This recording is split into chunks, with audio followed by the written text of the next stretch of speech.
All right. So we had a client call yesterday where the customer pushed back on a creative concept because it was too different from the status quo within their industry. And to be honest, I was frustrated, but I also took this as a massive compliment because so much of advertising today is just a sea of sameness. It's literally the same thing. If you go from industry to industry, you're going to see almost identical executions when it comes to content and advertising, just with some slight variations by industry, right? So if you strip out the logos of a commercial or of a billboard or of an ad, you can almost tell with certainty within a couple of companies what the ad is for, what the billboard is for, whatever. So you know if it's they're trying to sell you a cell phone or you're watching an insurance commercial or whatever, right?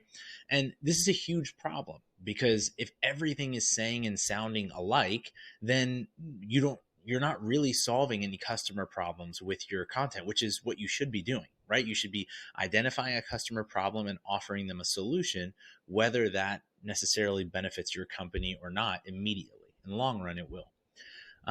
So for the company who's paying for these ads, that's a bad thing. You sound just like everybody else. You might as well be everybody else. So as a consumer, there's no compelling reason for me to do business with you.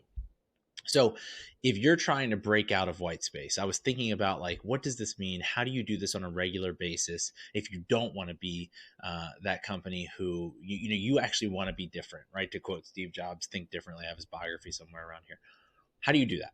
Well, first of all, I think you need to identify and be able to communicate in a short, concise way what is inherently different about your message. Okay, so probably this isn't like a pricing or feature type of thing. This is like what is inherently different about the way you think about the customer's problem. Okay, so I'll give you an example.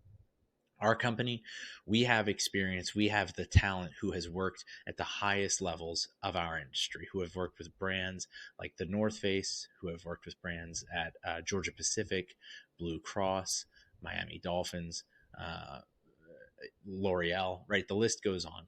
And so we're able to take some of the expertise and the lessons learned of working for and with brand teams at that level and apply them to the mid market, the customers who we work for and below, frankly, right? Like a lot of people watching this, probably below. And so that is part of our value proposition. We know how to think at that level, but we want to apply it to people who don't always get to hear how people at that level think. There's lots of people who think at that level and aren't interested in this customer base. There's lots of people who are interested in this customer base and have never worked at the levels that we've worked at. So there's a unique selling point there, right? That's inherent to our message and to our mission. So how can I take that and say it in a concise and compelling way? That's number one. Number two, how can I take whatever that message is that you just identified to its most extreme while logical conclusion? Okay, so how can I take whatever it is that makes me different and push it creatively to its furthest extremes. So this could be things like, companies or individuals who believe that their founder is their true differentiator, and so they have a daily vlog around that founder, right? And they show every single day what it is that he's thinking and saying and doing. The reason to do that is because you believe that person is your differentiator. This could be the writer who knows she is better. She is actually better at her skill than anybody else in the industry. And so she writes every single day and publishes every single day for free in order to demonstrate the quality of her writing over someone else. It may not be something that's so voluminous. But I don't know, you have to think about this, but how can you take that idea, that core concept, and stretch it to its most extreme, but its most logical conclusion? And then what are the tactical components that you can include to differentiate and when I'm saying tactical, if you're not watching the YouTube, I'm talking about like touchy feely type stuff, right?